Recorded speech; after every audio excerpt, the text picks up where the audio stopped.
Doctor صاحب شاہ صاحب فرماتے ہیں کہ اول اللہ علیم اعلیٰ عالم جو دھڑی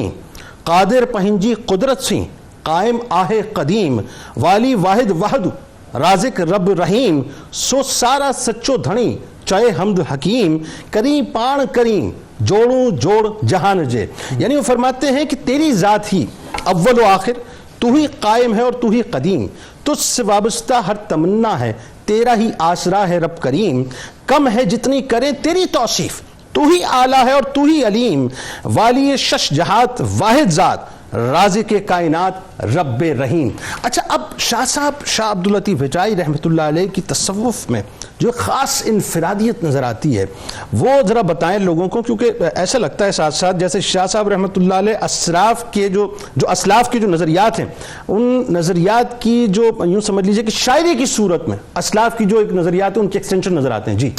بسم اللہ الرحمن الرحیم. یقیناً آج بڑا اہم دن اس حوالے سے ہے کہ سندھ کی دھرتی کی ایک نمائندہ آواز جس نے اسلام کی دعوت ایک خاص انداز میں اپنے معاشرتی حالات کو مد نظر رکھ کر عوام الناس تک پہنچائی. تو آج کا پروگرام ظاہر ہے ایک طرف تو معلوماتی ہوگا اور دوسری طرف انشاءاللہ تعالی ہمارا شاہ صاحب کی خدمت میں ایک خراج تحسین بھی. بے شک جی، وہ تو سادات کی بارگاہ ہے. تو یعنی جن اشعار کو آپ نے پڑھا کہ اول اللہ علیم اعلیٰ عالم جو دھڑی،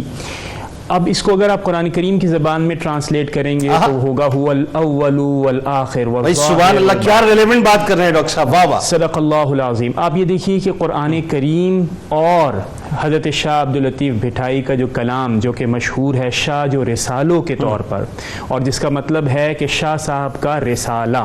اور رسالے کا مطلب یہ ہے کہ یہ ایک خاص سندھی صنف ہے شاعری کی جس میں کم و بیش کوئی 30 سر یعنی 30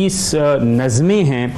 اور انہیں میوزیکل موڈز کے انداز میں ایک خاص انداز میں مکمل ہول بنایا گیا ہے. یعنی اس کا مطلب کیا ہوا کہ جز جز جوڑ کر اس کو ایک کمپریہنسو ہول بنا کر شاہ صاحب نے پریزنٹ کیا ہے. اب جہاں تک اس سوال کا تعلق ہے کہ انفرادیت کیا ہے،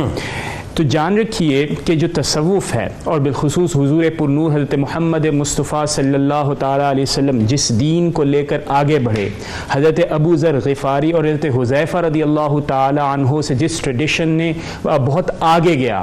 اور وہ تصورات جو کہ اسلام لے کر آیا کہ انسان نے اس دنیا میں بھی زندگی گزارنی ہے اور آخرت کو بھی سیکیور کرنا ہے، اور یہ بھی کہا گیا کہ نحن اقرب الیہ من حبل الورید، یعنی اللہ رب العزت ہمارے اتنے قریب ہے. اور پھر یہ بھی کہا گیا کہ نہ صرف اللہ رب العزت ہمارے قریب ہے بلکہ آپ کو خدا کے مطابق اپنی امید آخرت میں رکھنی چاہیے. اس دین کی بنیاد میں اسلامی تصوف، یعنی اس میں وہ فنانیت نہیں ہے جو کہ ہندوازم اور بدھزم میں ہے، اسی طرح کرسچینٹی کے اندر وہ کوئی نیچرلٹی نہیں ہے جو کہ اسلام کے اندر، یعنی وہ خاص منفرد تصوف کی صنف. اس صنف کو حضرت شاہ عبداللطیف بھٹائی نے سندھ کے حالات، یعنی اس کو میں کہتا ہوں کہ آپ نے اس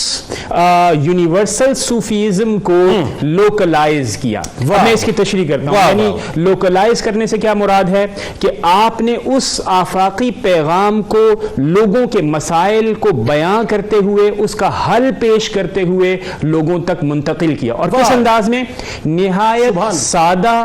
عام فہم انداز میں کہ کاشتکار ہو، پڑھا لکھا اتنا نہ ہو، اپنے کام پر موجود ہو، اسے خاص نشستیں ارینج نہ کرنی پڑے، اور وہ آپ کا پاک کلام پڑھتا چلا جائے اور اپنے نفس کے مدارج کو